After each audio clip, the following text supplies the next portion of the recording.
class commander calls me and reluctantly tells me, he's like, yeah, I got a DUI, staff sergeant, downtown. The second one was more interesting. A week and a half later, I get a call, so we have a DUI downtown. I'm like, wow, man, another one, it stinks. Staff sergeant select, okay, got it. He was shooting a 9mm out of the sunroof of his vehicle. What? So that piece of it took me for a loop. And so you can see, there's going to be some leadership intervention here. It's going to have to happen. And I'll tell you a fun fact. Jen tells me later that the first sergeants collectively referred to that event as Chitty Chitty Bang Bang. I call my group commander. It's not a great call.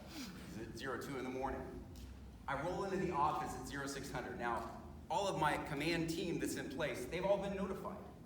They all know it happened, right? Nobody's there.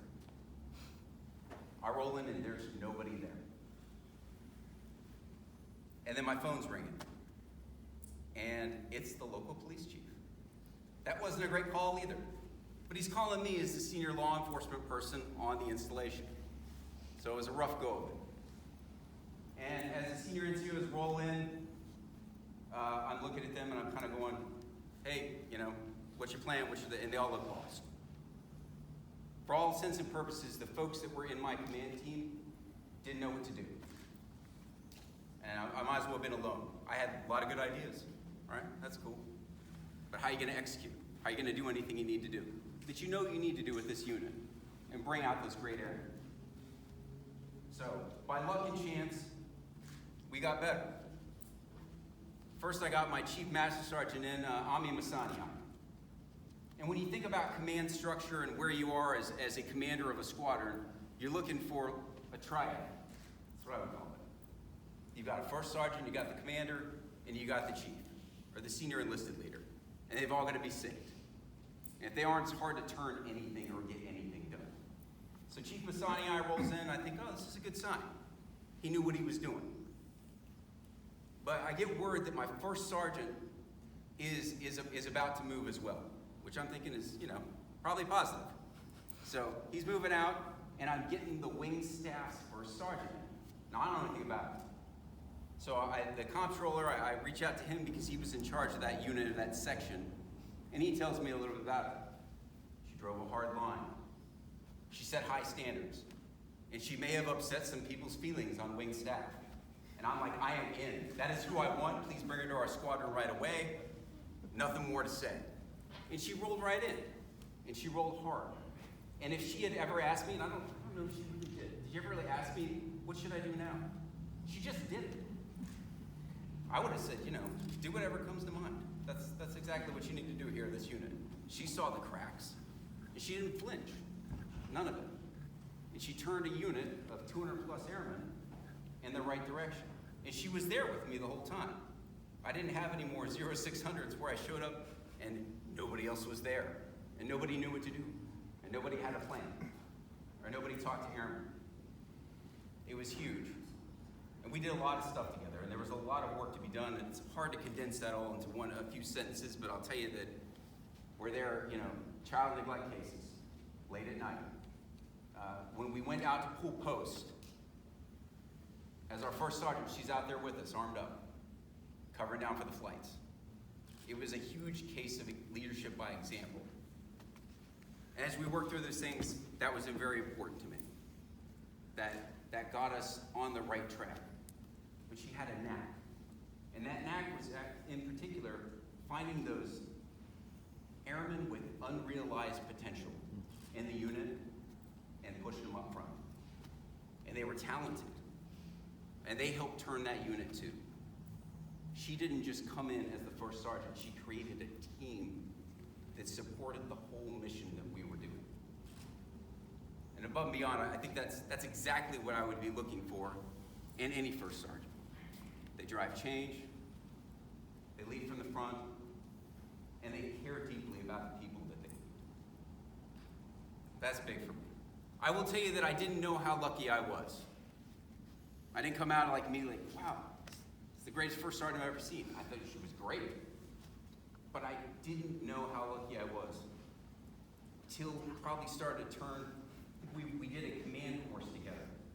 And we were up front, and she did a lot of the heavy lifting in it. She was doing, there were squadron commanders that were coming in, or squadron commanders that were potentially going to be squadron commanders in the future, and she provided them a baseline of what they would need to know.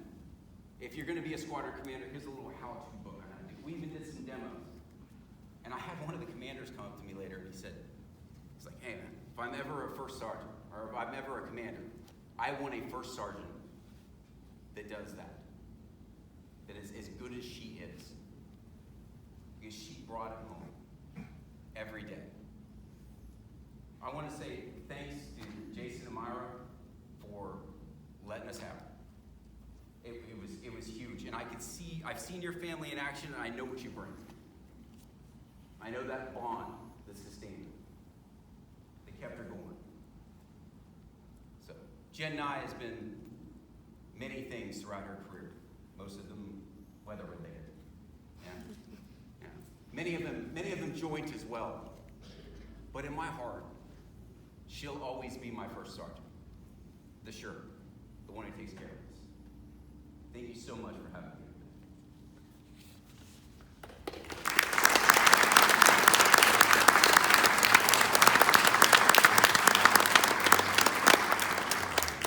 Thank you, Lieutenant Colonel Jancheski. If Lieutenant Colonel Jancheski and Senior Master Sergeant Jennifer Nuy could please move to center stage. Ladies and gentlemen, please stand as Senior Master Sergeant Jennifer Nuy is presented with the Meritorious Service Medal. Post the order. Attention to orders. This is to certify that the President of the United States of America, authorized by Executive Order 16 January 1969, has awarded the Meritorious Service Medal, 3rd Oak Leaf Cluster, to Senior Master Sergeant Jennifer L. Nuy for meritorious service 1 October 2019 to 31 August 2021.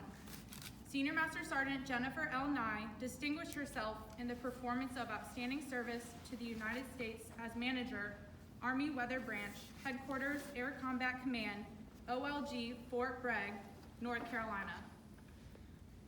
During this period, Sergeant Nuy expertly managed 198 programs and integrated weather capabilities into Army Force modernization plans, whereby enabling the organization, training, and equipping of 1,100 combat weather airmen.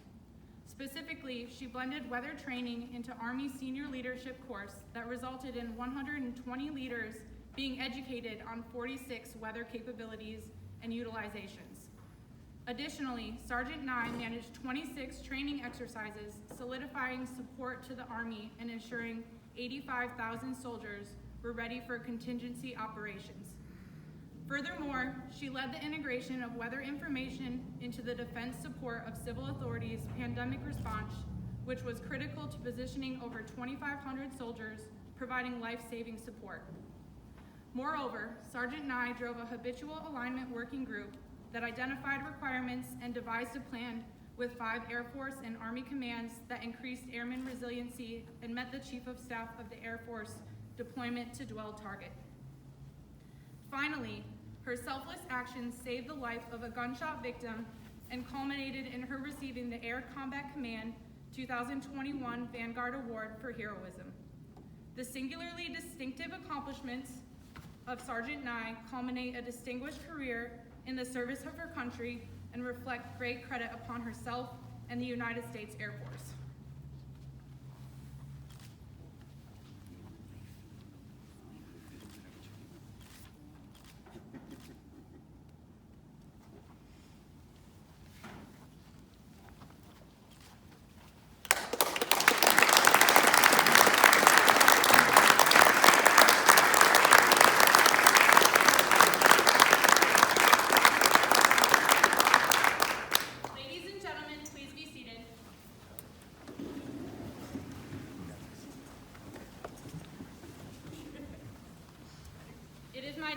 Pleasure to introduce our next presiding official for today's ceremony, Major Howard.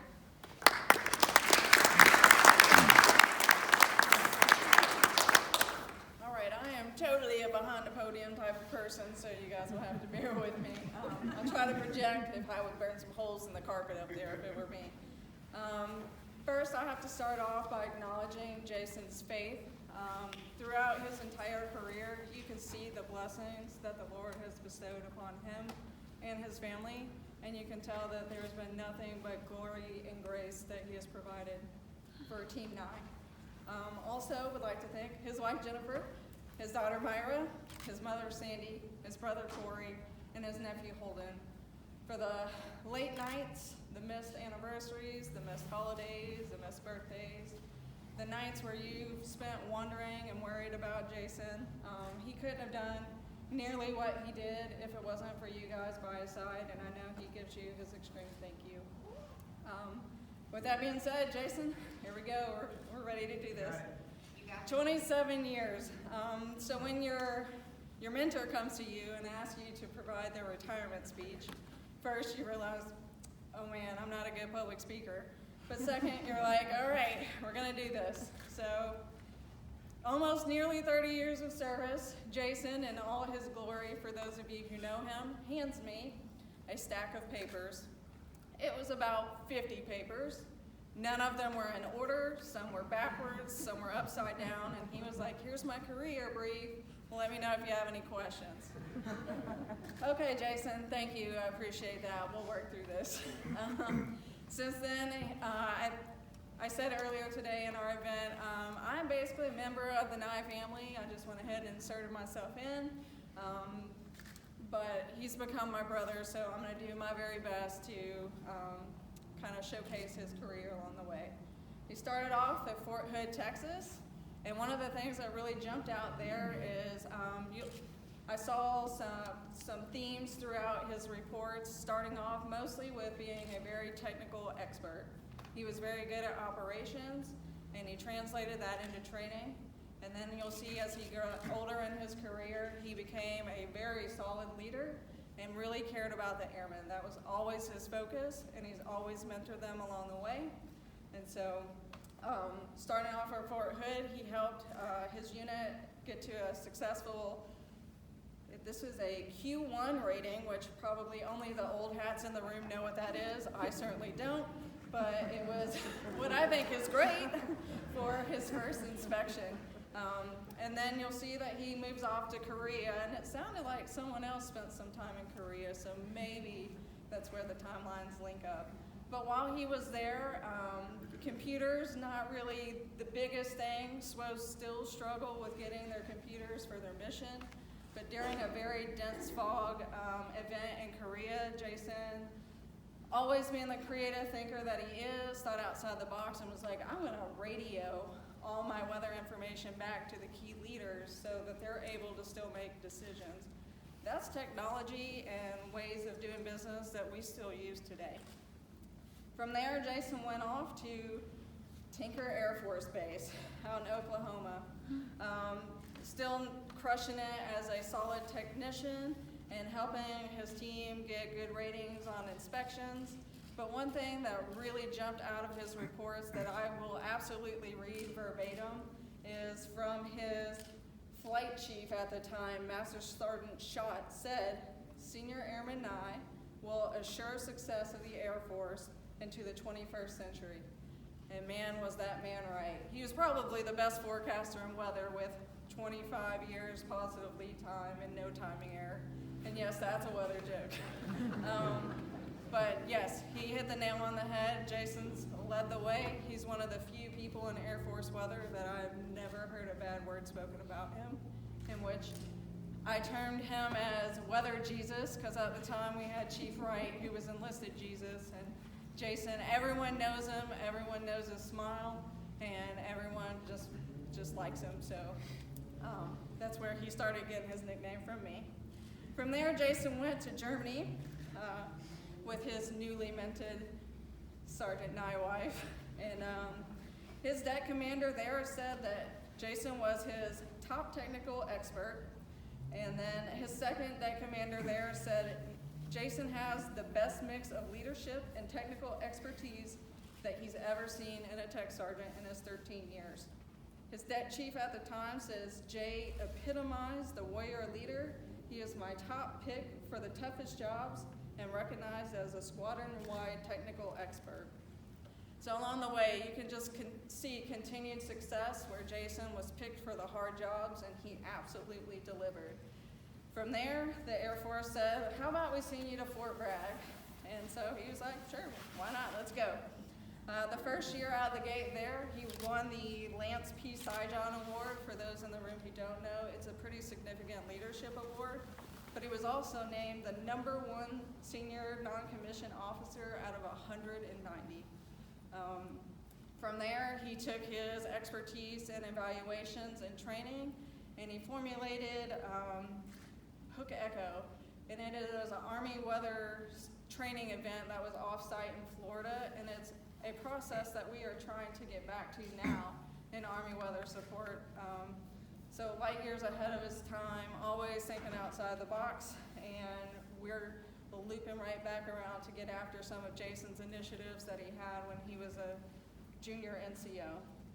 From there, he went to jump school, and then he went to military free fall school, which a lot of people in the room might not know that there's not a whole lot of conventional SWOs that hold that kind of certification. It is a very big deal. From there, he went to jump master school, and I have seen grown men come back to the unit in tears. That's how hard it is. It is demanding, it's a lot of knowledge, it's super stressful because you literally have the lives of the airmen and soldiers in your hands, and it's important that you get it right. So he's always just kept pushing. Most people find their niche, stay in their lane. Jason is always, all right, what's next? I'm gonna keep going. I'm good here, but I can keep going over there. So then he went as a squadron superintendent at Fort Bragg, where he crushed it and basically set up how we support brigade combat teams. We're still using that organization today. And then he also revamped the group's airborne SOPs when he managed the parachute program for the 18th ASOG. Then he went down to Cannon, New Mexico. I've never personally been, but as you heard Colonel Jay, it sounds like it was a gym. He was selected for the Wing Staff Agency Superintendent, and then he also got a little bit of time as acting first sergeant. So hopefully Jen helped him out a little bit on his way, but I'm sure he crushed that as well.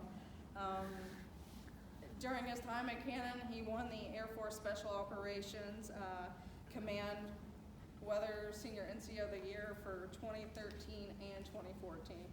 Pretty big deal. Well, sometimes the Air Force loves people like the Nuys and the Major Howards of the world, and while we get paroled from Bragg, we usually get a second sentence. So the Nuys got to come on back to Fort Bragg. While at FORSCOM, Jason realized that after 20 years of being in combat operations, our SWOs were getting tired. We were getting tapped left and right for deployments, and he was looking for ways to ease the burden on the airmen. And so what he did was, he was like, hey, we have guard units, why aren't they supporting their deployment taskings? And no one really knew. So he went ahead and made some links. You have to notify the guard really long in advance for them to call their people off the bench. But he once again put his mind to it, thought outside the box, and got the guard into the fight as well. And so that alleviated the pressure off the airmen of the 93rd AGAL. Then he came right back on over to Fort Bragg to hang out with me for a little bit more time. There we decided that we needed to have a way for predictability for the airmen. Ironically, Jen started the process with the JORC deployment binning of airmen to try to make it more predictable. At that point, they would train and deploy in cycles. But then Air Force Weather decided that we were gonna go to habitual alignment with our units to give our airmen even more predictability, so they knew exactly when they would be training, exercising, and deploying with their customers. They would have those built relationships, so they wouldn't walk into a talk and people would be like, who's that? So he got to see that go across the goalpost right before this retirement. And then one of the more important things that Jason did his second time at Fort Bragg was He was one of the senior enlisted in our squadron during the time when the 82nd Airborne was called on for our nation's defense with the immediate response force. We immediately got over 30 airmen prepared to go out the door in a moment's notice, and a lot of them were looking to none other than Senior Master Sergeant Nuy to figure out that way. And so that was very impressive to see that in action, to see his calm and humble approach to the way that he was preparing his airmen. It was pretty amazing to see.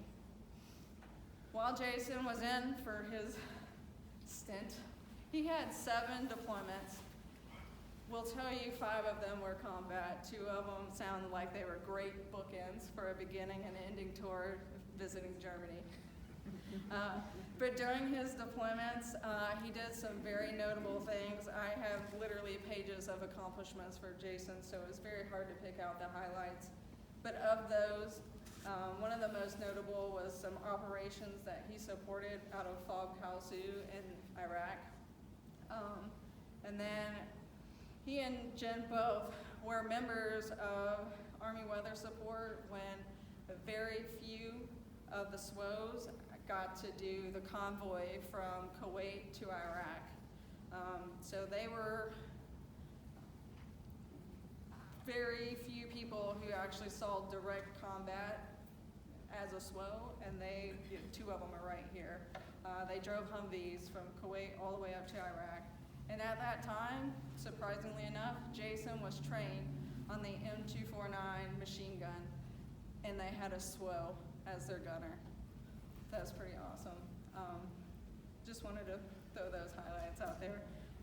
He's had an amazing career, but even more than his accomplishments, Jason has mentored every single airman he's come in contact with, to include myself. There's been none other that I know that cares more about other people than Jason does, and I'm very proud to have gotten to work beside you and be your little kid sister for the past 10 years. And I hope this next chapter is everything you guys want it to be, and I'm glad that you get to spend some more time with your family in Myra, and God bless and Godspeed.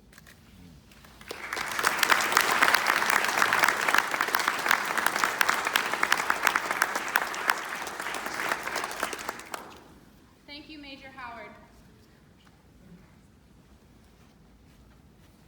Ladies and gentlemen, please stand as Senior Master Sergeant Jason Nuy is presented with the Meritorious Service Medal.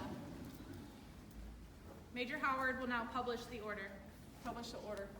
Attention to orders.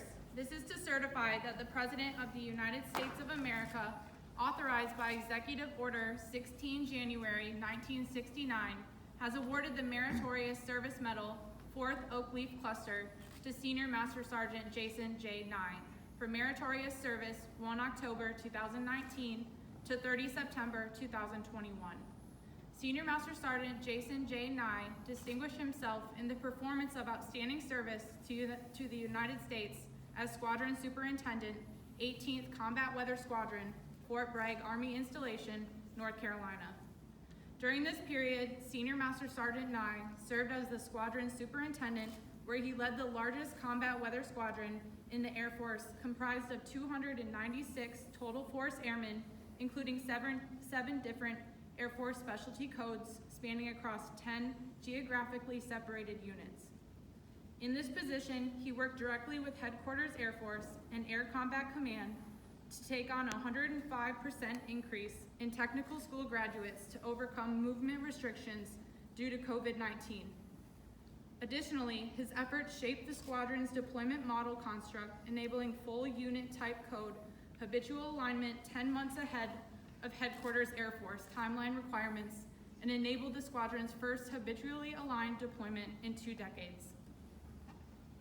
Furthermore, he coordinated with Air Force Personnel Center to upgrade 4 civilian positions to General Schedule 11.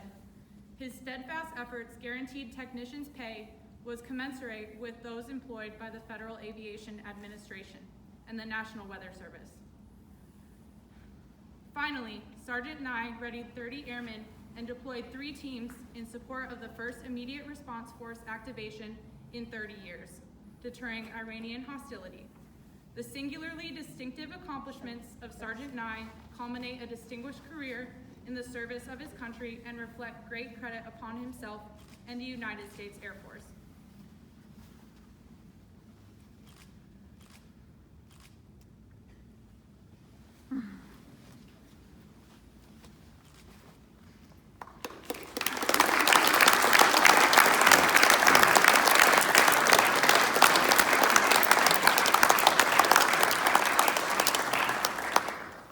If I could please have all four move center stage.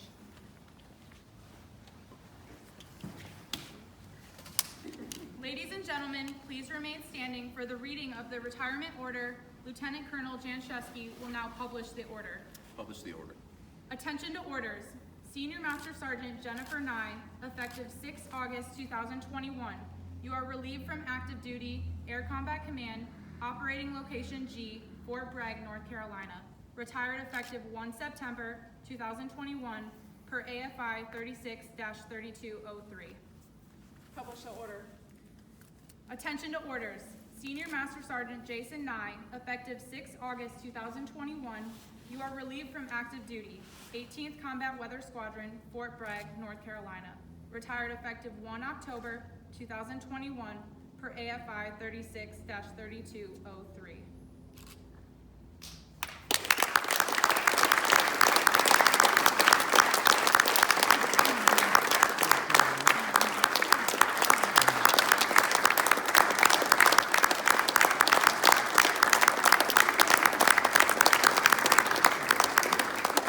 Ladies and gentlemen, please be seated.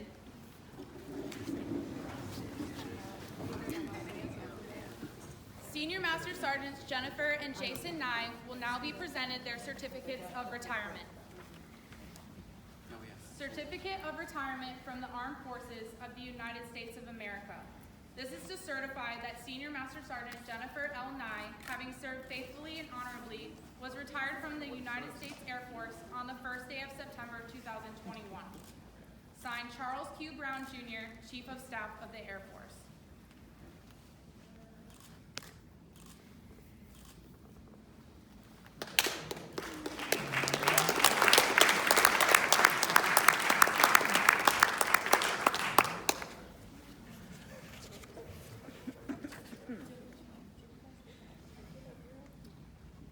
This is to certify that Senior Master Sergeant Jason L. Nuy, having served faithfully and honorably, was retired from the United States Air Force on the first day of October 2021. Signed, Charles Q. Brown, Jr., Chief of Staff of the Air Force.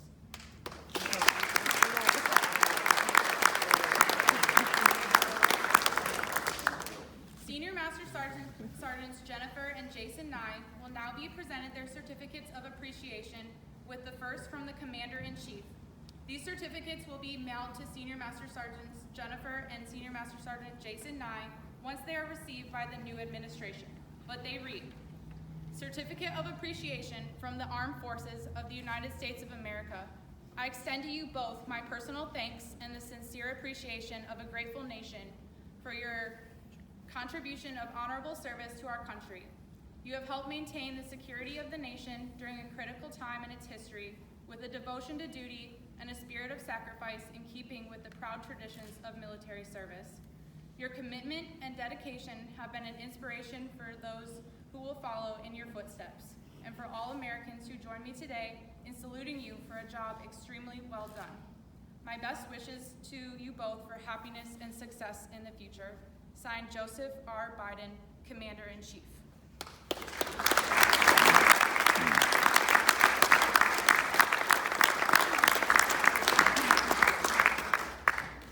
Certificate of Appreciation from the Chief Master Sergeant of the Air Force. I am proud to join your friends and family in congratulating you on your retirement from the United States Air Force. The achievements and contributions you made throughout your career are indicative of the core values of our great service. Your retirement is well-deserved, but your selfless contributions will be sorely missed. On behalf of all airmen, thank you for your faithful and devoted service to our nation. As this chapter in your life closes and a new one begins, I hope the years ahead are filled with more great memories and continued success. Signed, Joanne S. Bass, Chief Master Sergeant of the Air Force.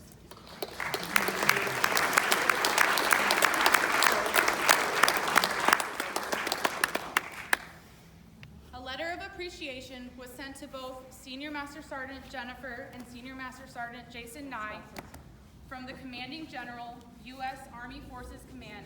It reads, Dear Sergeant Nuy, Lorelei and I extend our sincere congratulations to you on your retirement. You have earned our highest esteem and gratitude for a remarkable career of 27 years of faithful service to our nation. We are indebted to you for the countless sacrifices you made along the way. Although you are leaving the Air Force, you will always be a member of our Army family. As you start the next chapter of your life in retirement, rejoice in your accomplishments with a future filled with blessings of good health, the joy of good friends, and the contentment of a job well done.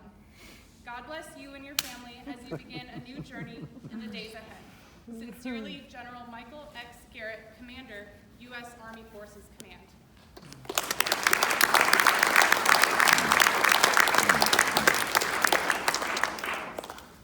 Lastly, Jennifer and Jason will also be presented with certificates of appreciation for their role in supporting each other's career. In grateful appreciation, the United States Air Force presents this certificate of recognition to Jennifer Nuy and Jason Nuy for the commitment and numerous contributions that made positive impacts to the nation's defense. Thank you for the support which gave strength and purpose to your spouse's service. Given this 6th day of August, 2021, signed General Charles Q. Brown, Jr., Chief of Staff to the Air Force.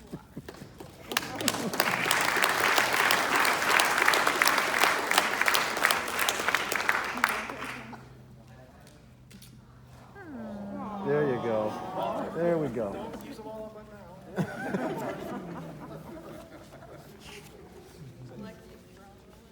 At this time, we would like to ask Ms. Myra Nuy to come forward to attach the retirement pins on her parents.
In grateful appreciation, the United States Air Force presents this certificate to Myra Nuy for the commitment and numerous contributions that made positive impacts to the nation's defense. Thank you for the support which gave strength and purpose to your mother and father's service. Signed by Colonel Todd Brannon and Colonel Danielle Willis.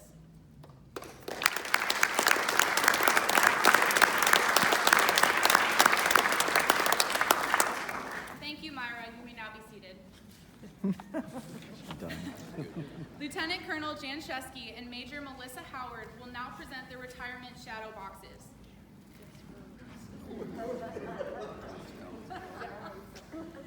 You know, we're big ballers on this side. Holy moly.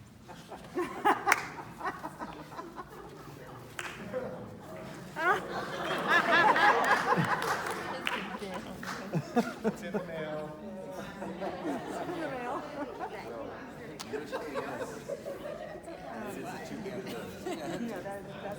That is. Shows up tomorrow. Oh, wow. Under there. That is. Wow.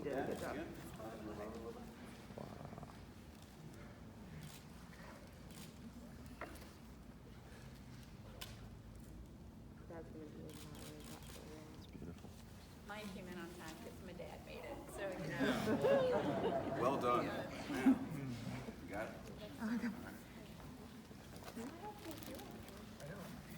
That's funny. Ladies and gentlemen, you may all return to your seats now. Ladies and gentlemen, we will now witness folding of the United States flag in honor of Senior Master Sergeants Jennifer and Jason Nuy's retirement.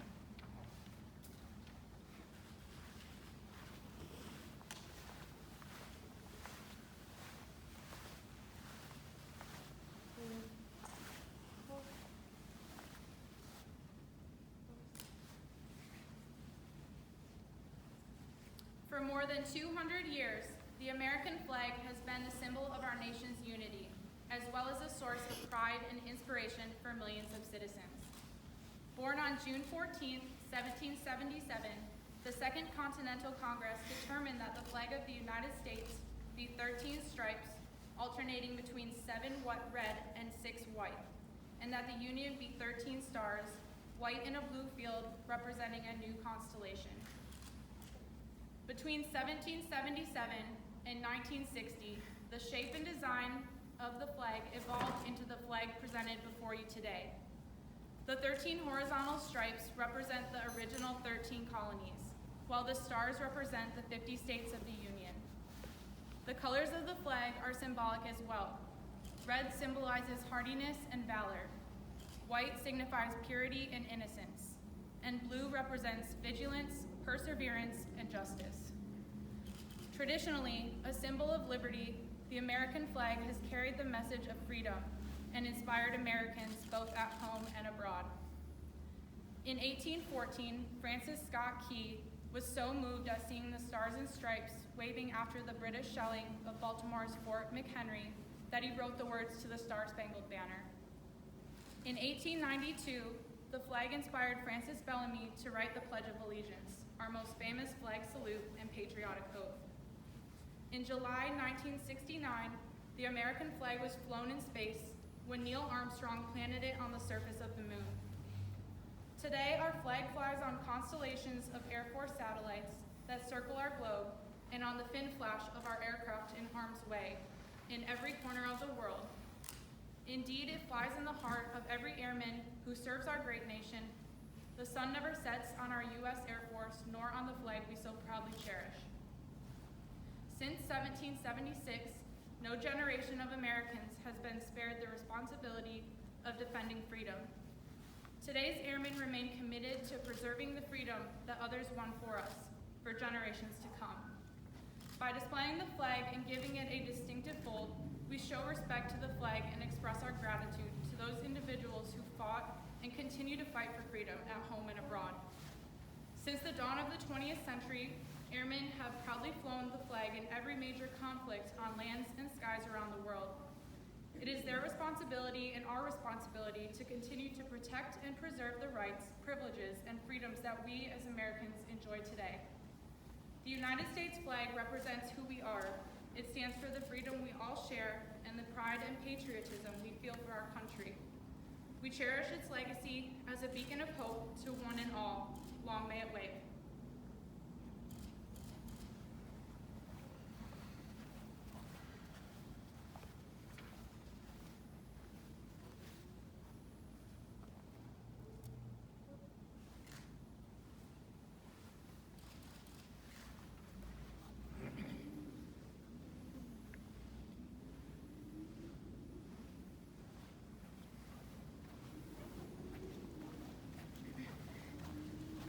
It is now my pleasure to introduce Senior Master Sergeant Jennifer Nuy and Senior Master Sergeant Jason Nuy, United States Air Force, retired.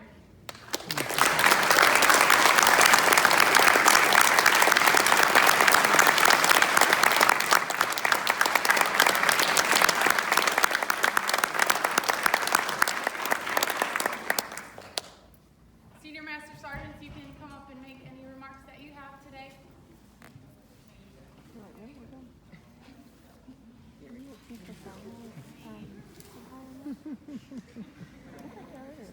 No, he works. It was at Canon. I didn't remember if he was still there.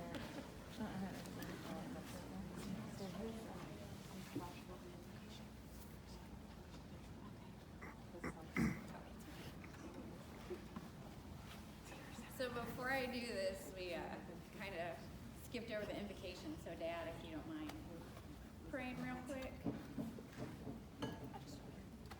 Just do it loud. Let's pray. Father, we thank you for the opportunity to gather here today as free people. We thank you for the example that Jennifer and Jason have set. I pray, Lord, that people will recognize the achievements they have made, the impact that they've had on the young lives of airmen around the world. I pray that their legacy will continue. I pray that to be with each family that's represented here today. For those who are standing in harm's way, a special blessing on them today we ask for. In Jesus' name, amen. Thank you. That's my dad. So I needed to do some notes because I'll forget, or as Major Howard always says, if it starts to go bad, just fall down. So if it gets bad, I'm just gonna fall over. So good afternoon. Thank you everyone for being here today. I would love to say it's good to see so many familiar faces, but I can see your eyes, so it's good to see so many familiar eyes out in the crowd. I know a lot of you traveled from very far away, and it means so much to Jason and myself that you're here. So, and Pastor Rob, thank you for the national anthem. If that doesn't get you in the fields, man, check your pulse, because that was beautiful and such an honor to have you here. So it's hard to believe it's been 27 years since I started this journey, and I'll try to keep it brief, but I want to start by saying thank you to several people that have been important in this journey. I didn't skip any of you on purpose, but in the interest of time and it being a Friday, I didn't want to drag this out. So here we go, and in no particular order except for my first one, I would like to thank God, for without him, there is no doubt in my mind I would not be standing here today. His unending love, grace, and mercy is the reason that I'm here. Lieutenant Colonel Jay, thank you for making the trip and taking the time to be here for me. My time as your first sergeant were some of the best in my career. Even when I wasn't supposed to pet the dogs, but still maybe I pet the dogs. And especially when you would sit and listen to me talk about the Ohio State Buckeyes and pretend to be interested. Thank you, Lisa, for making sure he pretended to be interested. And thank you for just making me feel like I was part of the Defender family. It means so much, and you'll always be in my heart. Colonel Brandon, thank you for making the trip down and for trusting me to do my job. You took the time to listen, and you were always available when I needed you. So thank you. To Colonel Parker and my G2 ForceCom team, thank you for accepting me after the other Sergeant Nuy was there. You didn't even have to change, emails or name placards or anything. You still got that. Just thank you for making me feel like part of your family and helping me find my way around that building when I had no idea where I was going. So now to my mom, thank you for the never-ending prayers, care packages, and hair assistance, like that time I colored my hair as an airman and thought it looked great, and it really did, if purple was in ranks. If you've known me for any amount of time, you've received a card, an email, a letter, a care package, or she has prayed for you. Thank you for taking care of our weed, that's what we refer to Myra, on our seamless, never-ending rotations of TDYs and deployments. We're super lucky to have you. I'm super lucky to have you as my mom, Jason as his mother-in-law, and Myra as her Nana. Thank you. Dad, thank you for being the man who taught me what it meant to love your country and what it means to serve. For those who haven't heard the story, it's my dad's fault that I'm in the Air Force. I wanted to join the Navy, so he played along and took me to the recruiter's office and took me to take all the tests. We were walking down the hall of the Federal Building, and the Air Force recruiter's office was next door. He asked me to humor him, so in I went, and here I am. I think I always knew in some way I wanted to be in the military because my dad made it look cool. He was in the Army for 32 years. Growing up, he always humored me when I would ask over and over to see his slides from when he was in Vietnam. Now, these weren't boring PowerPoint presentation slides. We were lucky and we didn't have PowerPoint back then, so it worked out pretty well. These were slides that were made from photographs he took while in Vietnam. We had a screen he would set up, and if I was extra lucky, he would let me hold the clicker that would change all of the slides. Sorry, I lost my place. He let me hold and click through them. I remember pictures of the tents that he stayed in and pictures of him and his buddies. I remember this story, hypothetically speaking, of a sling-loaded water buffalo. What I remember the most are the pictures of a helicopter that had been shot down in the jungle. I asked where it came from, and he said it was his. I asked why he had pictures of it, and he told me because he was young and stupid. So after they were shot down, he went back to take some pictures before he got out of the jungle. It wasn't until I had been in a while that I realized the importance of those photographs. It was the spring of 2003, and I was hanging out in the beautiful Kuwaiti desert with several hundred new friends, waiting for it to be our turn. When the order dropped for us to move forward to Baghdad, I called my dad to let him know I wouldn't be in touch for a while, and please don't tell Mom. You knew exactly what it meant, and I will never forget what you told me. You said, "Baby, be careful. I love you, and make sure you take care of each other." I didn't know at the time how combat would change all of us, but you did. The men and women I served beside then and throughout the rest of my career and subsequent deployments became my family. There's just something different about those you serve beside under those types of circumstances. It's not something that can be explained. You must live it to know it.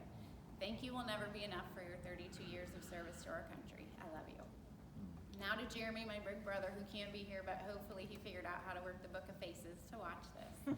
Thank you for listening to me when I needed an ear. Thank you even more for listening when I told you the Air Force was way better than the Army, so you joined too. You had to learn the hard way by joining the Army first. I know the turning point was when we were both stationed in Korea and you came to visit me and we ate at our chow hall.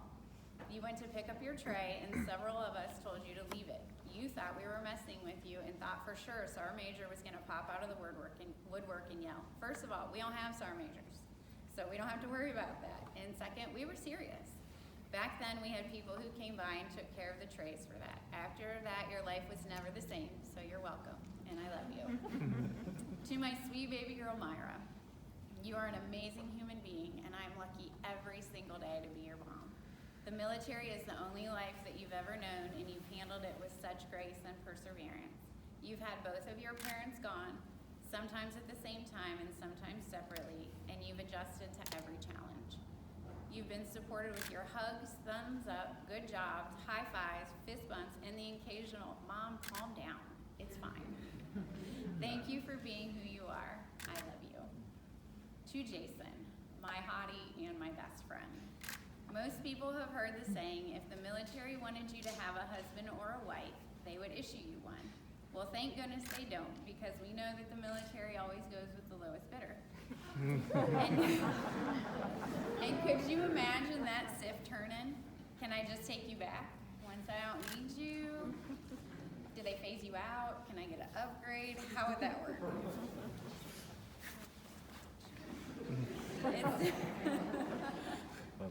It's been a wild ride for the past 27 years, starting out as friends and then figuring out we kind of sort of liked each other. Your awesome suggestion of we should get married turned out to be a pretty okay idea, and 27 years later, here we are. It's still surreal to me that we're retiring together. Our marriage and careers have seen quite a few ups and downs. It takes a tremendous amount of faith, prayer, compassion, grace, humility, and understanding to make it this far together. We both understand what it's like to work crazy schedules, miss our daughter, be called away for last-minute TDYs and deployments, and just deal with the general tomfoolery that the military brought to our lives. It can be pure chaos, and you have been the one to keep me grounded, reminding me that I do know what I am doing and that I deserve to be here. You know, I think I figured it out why the military doesn't issue us our spouse and family. They could never afford it, because you and Myra are priceless. I love you, and I can't wait to see what God has in store for us.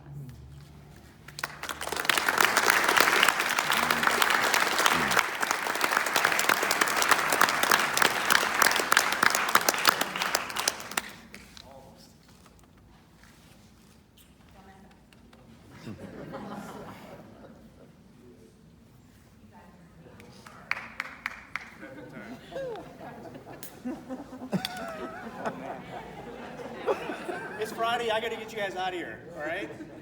Let's do this.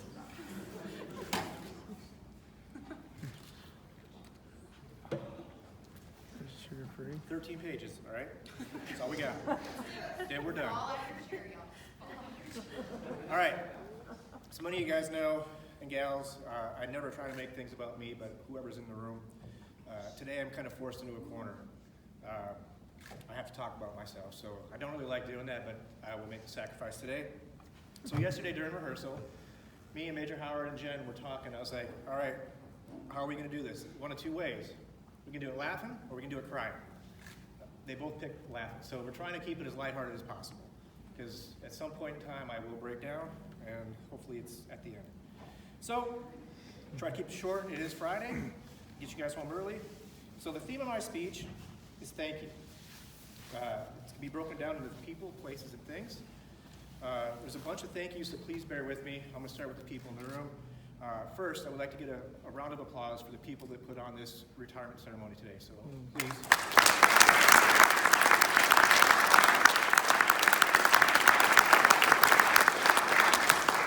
Major Howard, your family, thank you for being here. Colonel Jay and his family, thank you. Colonel Brennan, Colonel King, Chief Benson. Colonel Parker, thank you for being here. Dave, thank you for praying. Really appreciate it. Rob, the national anthem, thank you. Our family that's here, Mom, Corey, Holden, Dave, Darlene, thank you for being here. Peanut. My Spout Springs family, our Crossroads family, thank you for coming out today. Everyone online, thanks for being here. I'm thankful to all the supervisors, friends, and mentors that I've had over the years that took time to make me the person that I am today. This list I'm about to go through is not all-encompassing, but just a few of you that enhanced my journey. If you're in the room, I may or may not talk about you. Just if your name comes up, just be prepared. So kids these days have these things called influencers, you know, these digital influencers that get their lives to go left and right, whatever, media. We actually had real influencers in our lives. They were real people that made real decisions and that affected change. So today, I grew up in a different generation, and these are my influencers of my career. First and foremost, Jesus Christ, through whom all things are possible. My mom and dad, their work ethic and drive to provide is who made me who I am today.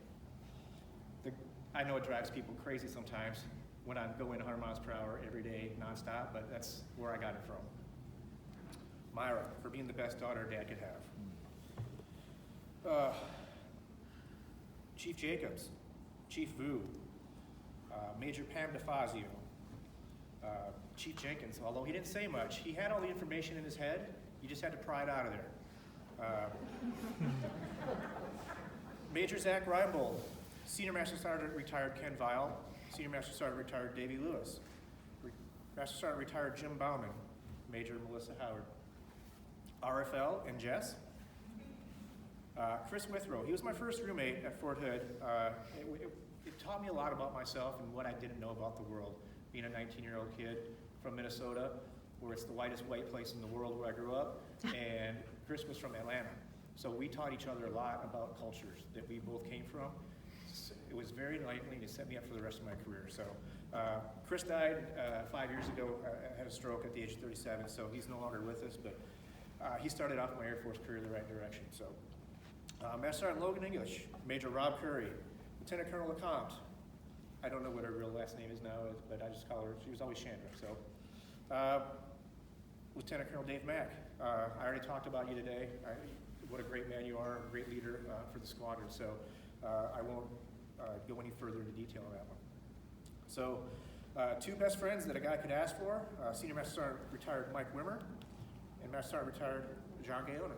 Thank you guys for being here today.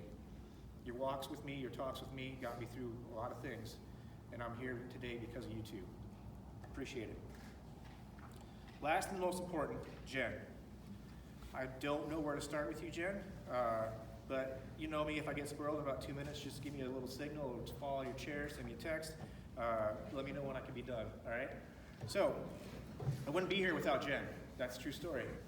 And I think God puts people on this earth for a reason, and that reason was for me and her to come together. Before Jen, I wasn't saved, and hang it. All right. Mayday. I know. You got it, bro. You got it. So, just fall down. It's because of her. I'm working on it. All right, Red Bull, let's do this. Woo!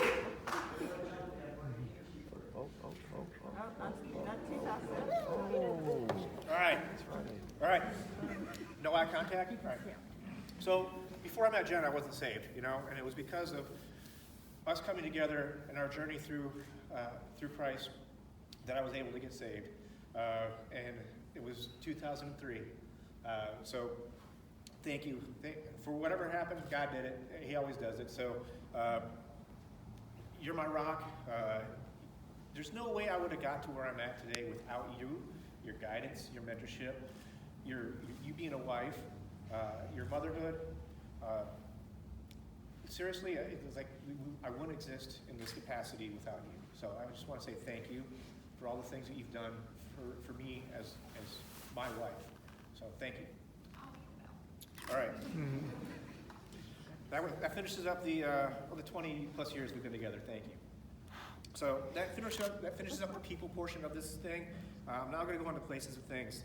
So this is where I have to talk about myself, which I'm not fond of. I'm so thankful that I got to be a part of the best Air Force in the world. I got opportunities that I would never have dreamed as an 18-year-old kid who joined the Air Force last century. I'm thankful that I got to work and meet so many great people. I took my first official observation 3 April 1995 at the 3rd Weather Squadron in Fort Hood, Texas. I went to war a few times, in fact. Jen and I were even deployed on the same occasion 3 times. Who gets to do that? Like, it's crazy. You know, when I think about it, like, who gets to deploy with their spouse 3 times? So, and man, were we done. All I have on my thing is the Iraq story, and that's, so we were in the first, not the initial first wave, but the second wave that went in, I think, in April of '03. Jen was right behind shortly, and so we're at Baghdad International Airport. There is no wire at this time. It's just do what you want days in 2003, and I got message that Jen was at BIAP, and we were over at the Palace, right?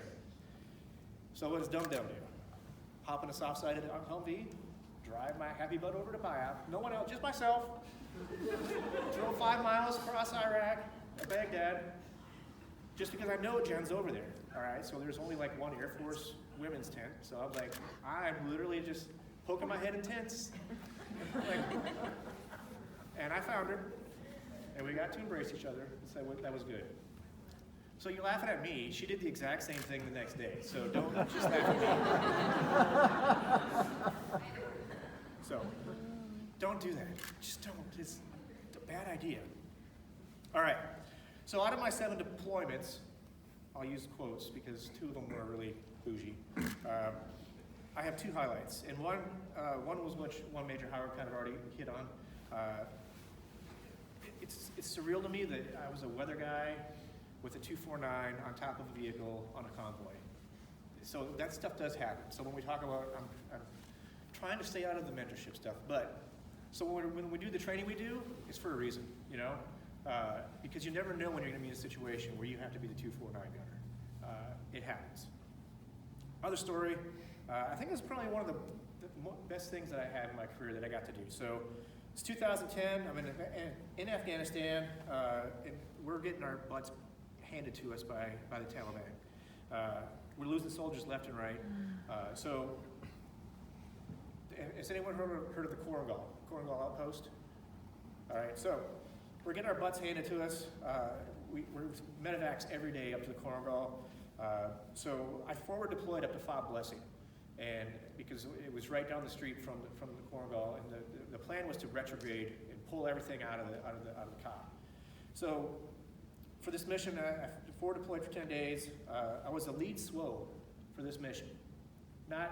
Wasn't someone up in division or at the CJTF. It was me on the ground at Fob Blessing. So I briefed the CJTF commander, Major General James McConnell, I think was his name at the time. 7 days in advance, I said, hey, we're gonna have a 48-hour window where we're not gonna have any weather, any ISR, we're not gonna be able to fly helos, nothing. So during my brief, he made the decision on the spot to ask me when that favorable time frame would be. I gave it to him. They shifted the mission, the entire mission, because of the information that I provided to him. I stayed at Blessing until all the soldiers were out and salvage equipment was secured.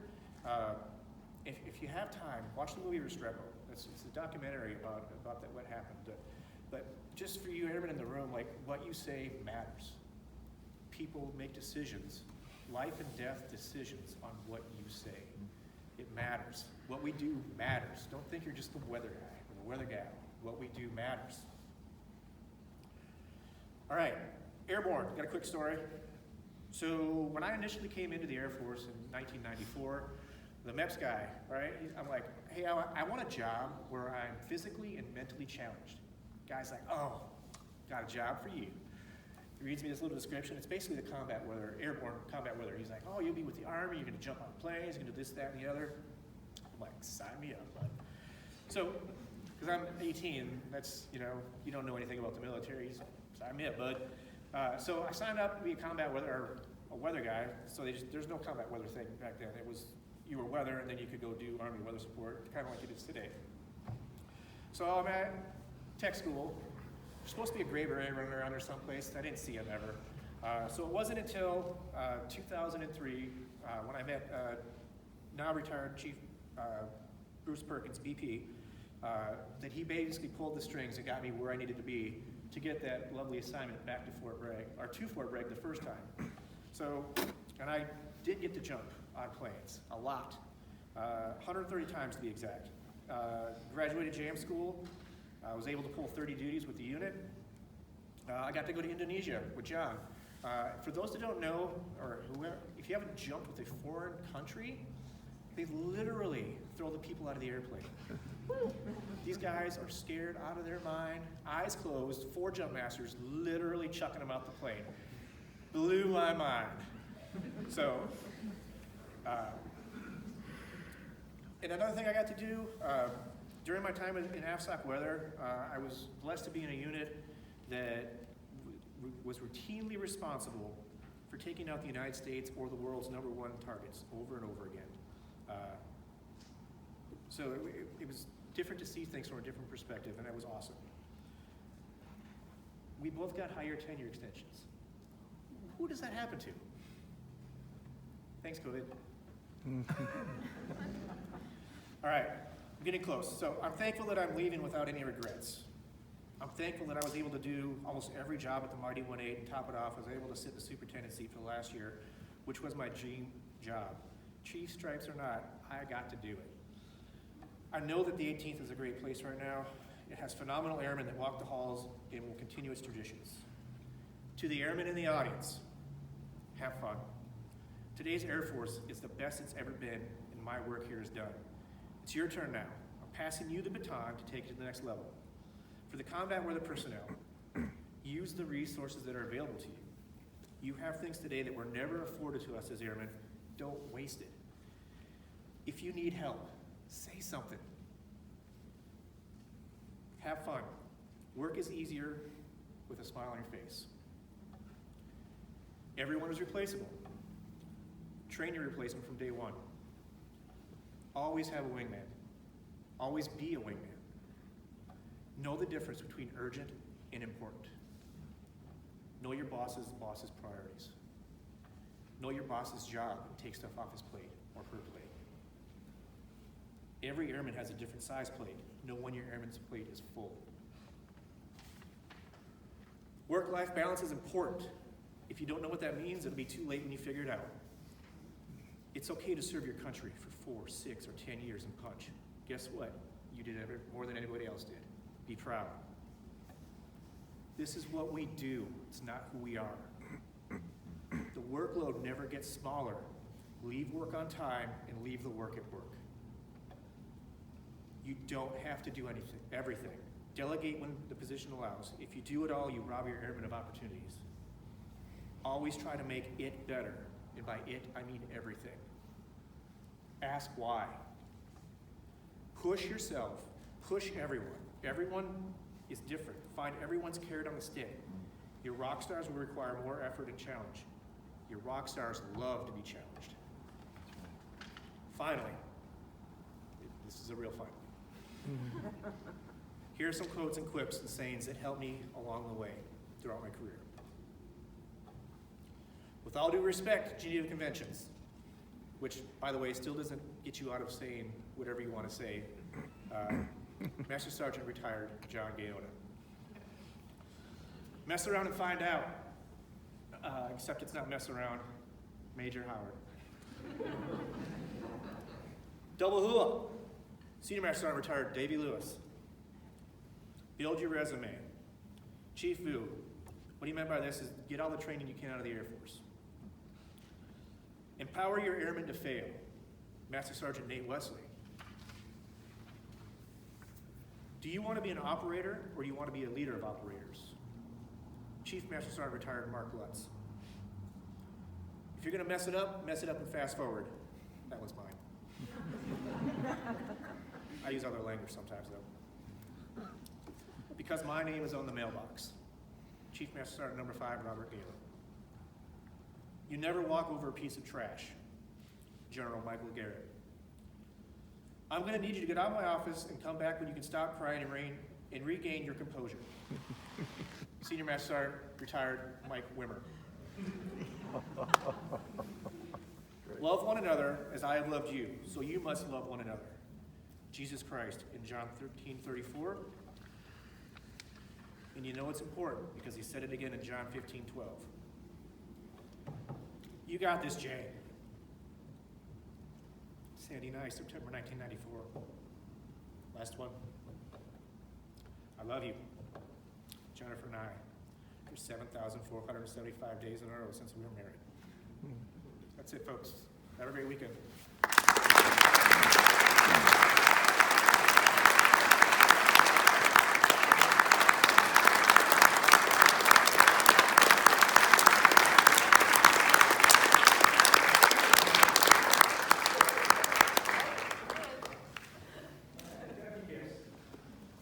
Yeah, at this time, we're going to do gift presentation.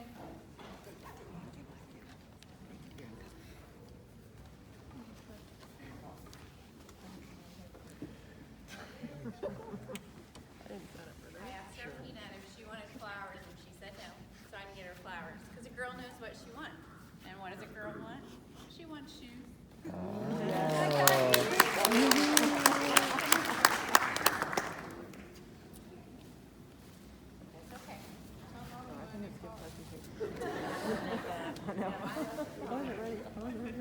It's okay. This is for Jen. I hope you like it. My sister. This is me, so. Anyone that knows me knows that I have a beautiful, brand new, yellow Rubicon for 4 days. And now it's sitting at the Jeep dealership, trying to figure out what's going on, so.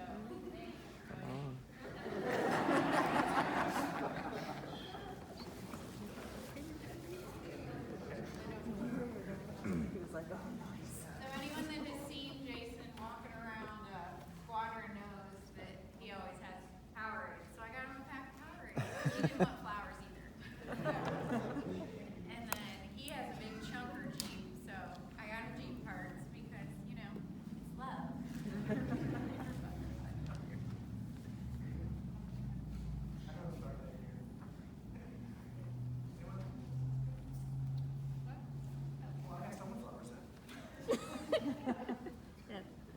Just me, but who's that here? All right, we're good.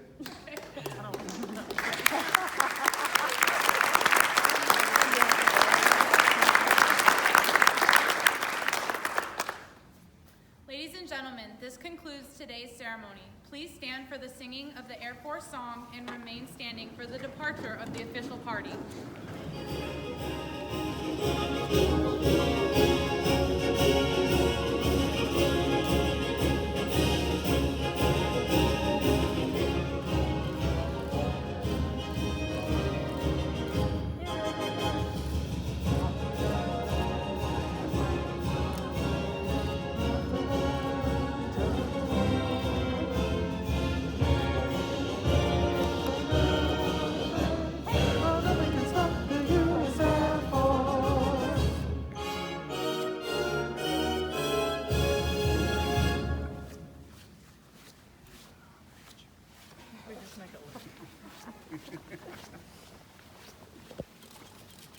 Thank you for attending, everyone. Enjoy your day and make good choices.